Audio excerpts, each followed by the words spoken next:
Test, test, test, test, test.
Everybody ready? Okay, good morning. My name is Captain Joseph Darris, and I'm just going to kind of go over the agenda here for this morning. How this will work is first I'm going to introduce to you Deputy District Attorney Adam Flores. He's going to come here and speak to you in just a moment, very briefly, about the Family Assistance Center, provide you with some information, and then he'll be available for you following this press conference to answer any specific questions you might have. So he'll be here in just a moment.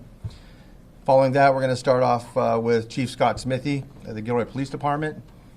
Again, for those of you who have not been here previously, his name is spelled S-C-O-T. There's only one T in Scott.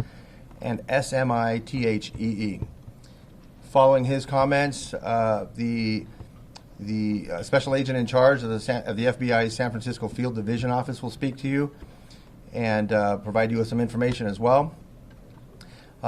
They will take some limited questions, and I'd ask that as we go through that process, we're respectful and we'll please direct your question to the particular individual you want to speak to, and then we'll kind of go from there without having everybody shout and just start yelling questions out. That would probably be best. Can you remind us who the FBI speaker is? Sure. John Bennett. John Bennett, Special Agent in Charge, FBI San Francisco Field Division. So with that, I'll introduce to you Adam Flores from the District Attorney's Office. Good morning, everyone. My name is Adam Flores. I'm a Deputy District Attorney with the Santa Clara County District Attorney's Office. The District Attorney's Office is taking the lead in having the Family Assistance Center available for all victims of the Gilroy Garlic Festival shooting. We are working with our partners with the FBI Victim Services Division, Santa Clara County Behavioral Health Services, Red Cross, the City of Gilroy, and also the Santa Clara County Library, just to name a few.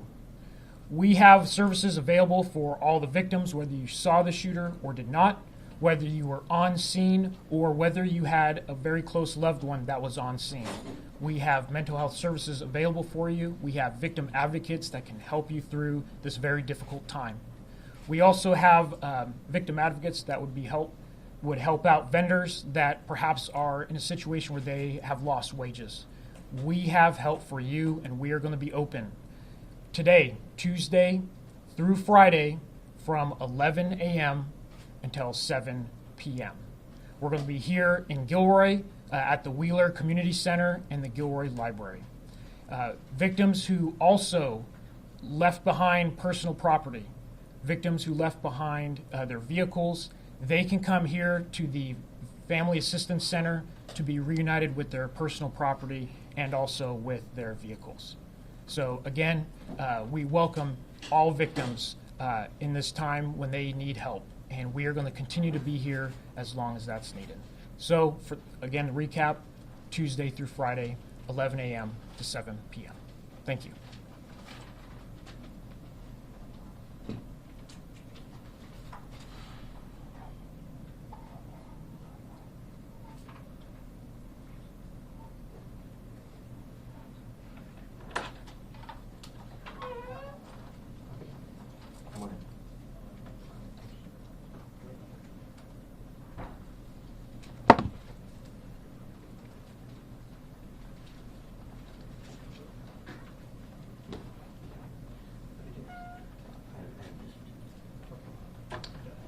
Okay, so again, we'll start off with our Gilroy Police Chief, Scott Smithy.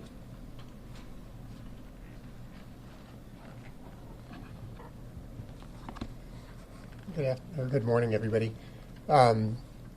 So I'm getting more information that's coming forth on this case that we're able to release.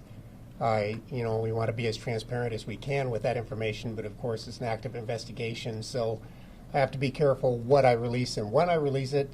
But I have quite a bit of additional information, more details that I can release to you today. One of the questions we've gotten from a number of sources is how many rounds were fired, and we've been able to determine that. The suspect fired approximately 39 rounds during the course of this event, and the Gilroy police officers, there was 3 officers that fired, and between the 3 of them, they fired a total of 18 rounds. The suspect was hit by the police officer's gunfire multiple times. I do not yet have a definitive finding from the coroner's office on exactly where those rounds hit him or exactly how many rounds, only to say that he was hit multiple times at this point. The other thing that was important to us was whether or not any of the people that were killed in this event were struck by friendly fire or by police officers' rounds. And we've been able to determine that none of the people that died in this incident were struck by friendly fire. They were all killed by the suspect. I'd also been asked about the suspect, whether he was wearing any kind of body armor or a bullet-resistant vest.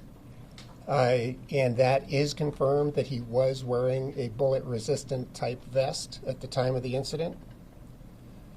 Some of the information regarding his armament, the weapons, how prepared was he? We know now that he had a 75-round drum magazine that would fit into this weapon.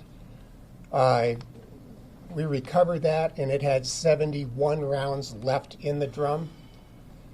He had 2 40-round magazines on his body for the weapon. He had 2 40-round magazines that were on the ground, and he had 1 40-round magazine that they described to me as being loose on or near him, and I'm not exactly sure the location of that one.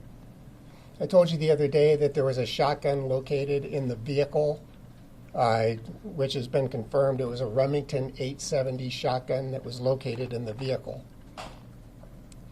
The other item that generated a lot of interest was the bag or the backpack or something that was found in the creek.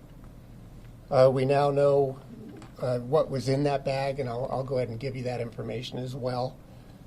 There was just 2 loose rounds for the rifle that he had that were in the bottom of the bag.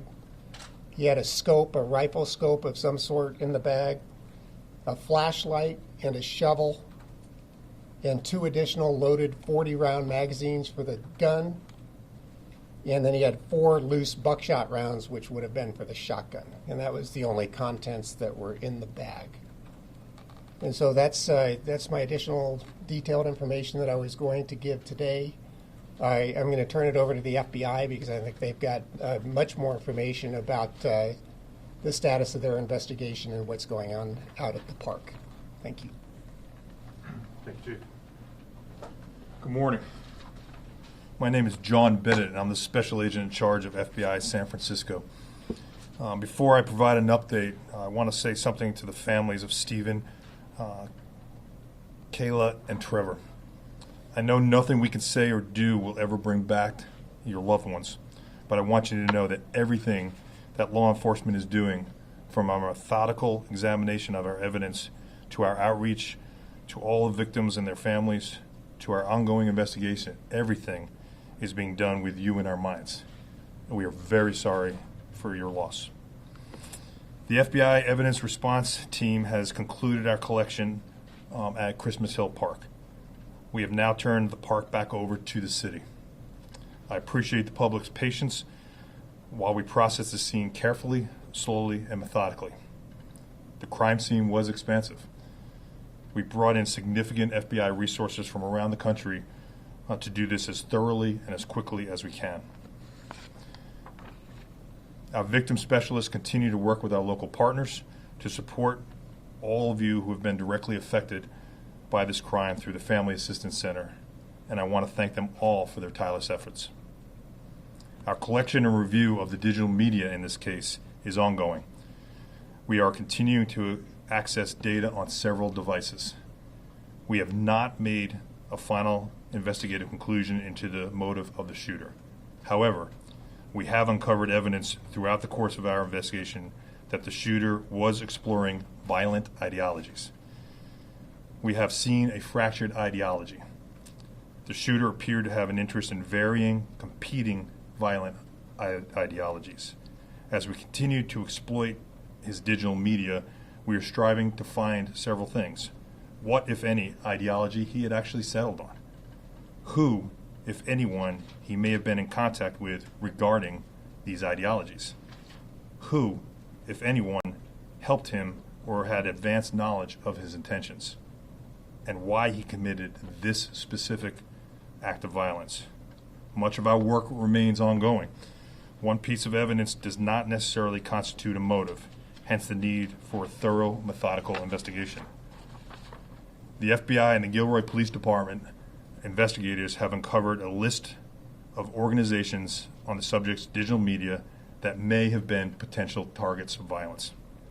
These organizations from across the country include religious institutions, federal buildings, courthouses, political organizations from both major political parties, and the Gilroy Garlic Festival. Even though the threat appears to have been mitigated by the subject's death, the FBI has a responsibility to notify individuals and organizations of potential threats or acts of violence. We are in the process of notifying those groups. However, we will not be releasing or confirming the names of any specific organizations at this time out of respect for their privacy and their safety. Due to the discovery of the target list, as well as other information we have encountered in this investigation, the FBI has opened a full domestic terrorism investigation into this mass shooting. I understand that several people have questions as to why we did not open this investigation sooner. And I want to provide some additional information on how this process works. An act of violence alone, even a large scale and horrifying as it may seem, does not necessarily give us the legal authority to open a federal terrorism investigation. A federal domestic terrorism case requires several things. It requires the existence of a potential federal violation. It requires the unlawful use of force or violence or the threat of force or violence. And, most importantly, the existence of ideological motivation. Having a belief system having a belief system and also committing an act of violence does not necessarily make that an act of terrorism, nor does it give a clear motive. We have to determine that individual's ideology caused them to commit the act of violence in furtherance of their political and social goals. We are still working to determine the motive for this crime. However, due to the information we have found thus far, the FBI has opened this full domestic terrorism investigation. It is critically important for us to ensure there is no ongoing threat to any community. This case is ongoing, so we cannot provide detailed information into our investigative activities at this time. It is absolutely important that we do this the right way. Finally, I want to thank the public for your patience as we continue to conduct this investigation carefully and methodically and appropriately under our legal authorities. Thank you to all the organizations that have stepped up to help this community as the grieving continues and the healing process now begins. Gilroy Strong is not just a t-shirt. It is who you are. This community has been incredible. We have been embedded here for several days now, and we've seen firsthand how all of you have come together to support one another and the police departments. And I want to thank you all. At this point, I'm willing to take some questions. Please go through the target list again. I'm sorry, sir? Can you please run through what organizations were targeted, and can you be a little bit more specific, if you can, in terms of how those were uncovered? Was there, a list that, a basic target list, or did you piece it all together? They're through the digital media examinations and analysis. We find what we believe are targets of interest of this individual. And as I said, they are religious, they are government, they are political parties, both sides of the house. So again, it's a fractured interest in targets. There was nothing that was all one side or the other. And if I could follow up, was there like did you get to the point where there was like a specific courthouse, a specific church, things of that nature? Yes, ma'am. Were there any specific individuals named in the target list, or what you discovered? No specific names. What's the white nationalist With the ideology? digital media investigation, have you uncovered any link, or can you officially rule out any link between the incidents that occurred over the weekend? I'm not prepared to talk about those other ones, so I just don't have that information. The violent ideologies that you mentioned, is white nationalism part of that? We're still exploring those right now, so we're not ready to make that determination Can yet. you rule it out? Cannot rule it out. During the investigation last week, have you uncovered any evidence that he had any support from anyone, logistics or any encouragement? No. Have you been talking with his family? Have you been able to get in touch with his brother at all during this investigation? We have been in contact with the family. Are you ruling out the Instagram account? Have you been able to rule that out? We are still exploring that piece of the investigation. It's an ongoing investigation, so I can't speak to that right now, sir. Just to follow up, was there a manifesto left behind? Do we have any indication of that? There is no manifesto. I know you say you can't go into specifics of the targets, but you mentioned both political parties. How about in terms of religions? Were there multiple religions, or was it one religion side of the other? I don't have that information in front of me right now. I know there were religious affiliated groups.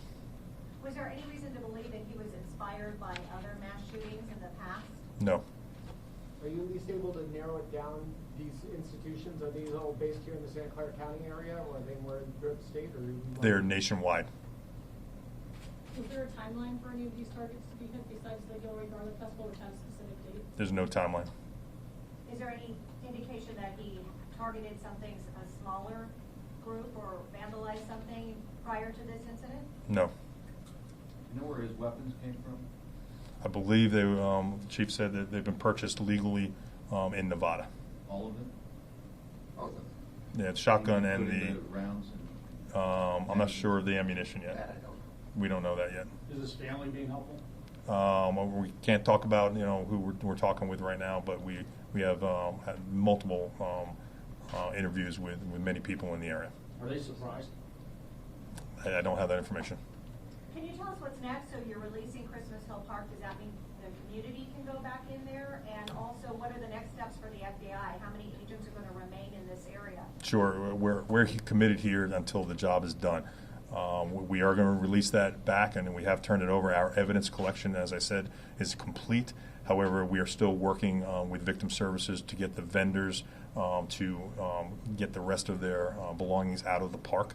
We anticipate that to take another day, but there's no more evidence collection. Our evidence response teams have now pivoted and have been reassigned to other investigative priorities in the United States. How much is the likelihood that you will come up with no motive at the end of the day? That is always a possibility. This is in some cases that an individual we may never see that, or may never be able to determine if there was an ideology or not. So that is a real possibility, sir. To clarify, where was his place of residence when you purchased the shotgun and rifle? I don't have that information, so we'll have to figure that out. Is there any evidence that he was inspired by any specific people or organizations? The investigation is ongoing right now, and I'm going to hold that right now. Is there any event in his life history that turned him to these ideologies? Anything you've discovered? We haven't seen anything like that yet. Out of the list of locations, did he physically visit any of them? I'm sorry, say that again? Out of the list of locations, did he physically visit any of them? We're following up on that right now. We've learned a lot in a very short time about the suspects in Dayton and El Paso. Why is that not the case here? Right now, I'm not prepared to talk about those on there. This is our, the FBI provided police assistance, technical assistance to the Gilroy Police Department. As I said before, you need several things in order for this to become a federal investigation, and that includes not just an ideology, but the threat of violence, and there has to be an underlying federal crime as well. Now, because the suspect is deceased and you open a federal investigation,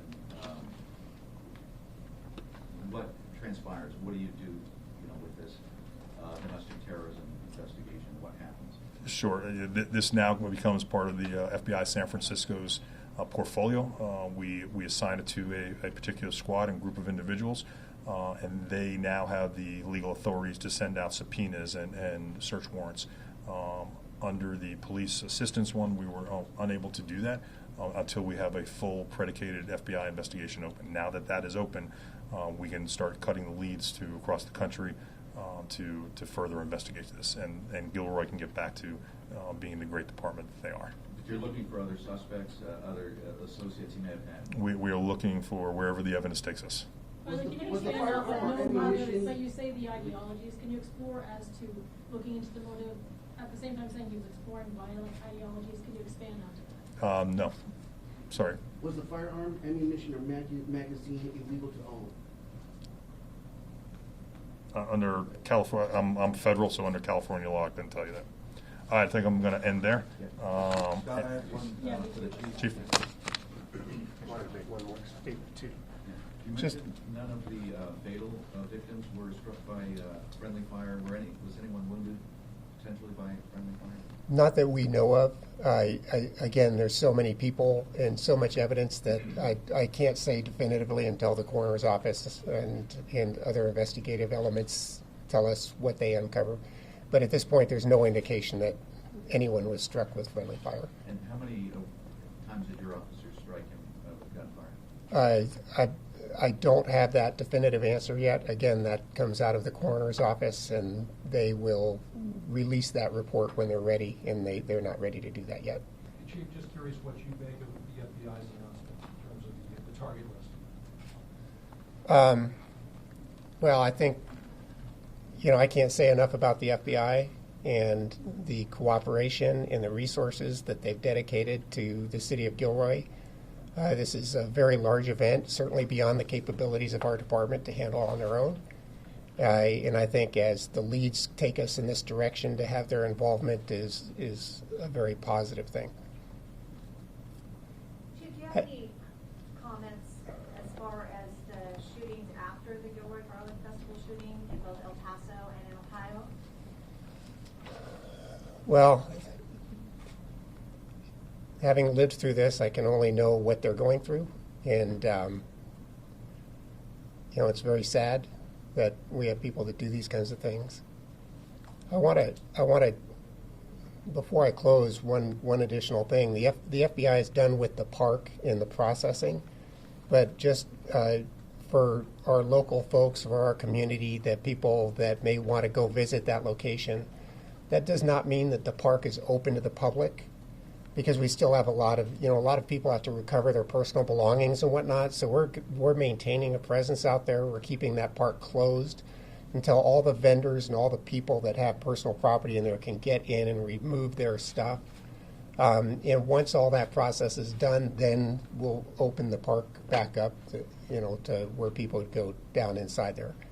But just because the FBI is finished does not mean that park is open to the public yet. Is there an estimation on when it will reopen? I would imagine it would be relatively soon. A lot of that depends on how fast we can get a hold of people and how fast they can get in, but we're hoping within the next day or two. Okay, One last thank you. question, anybody? One last question. Thank you all.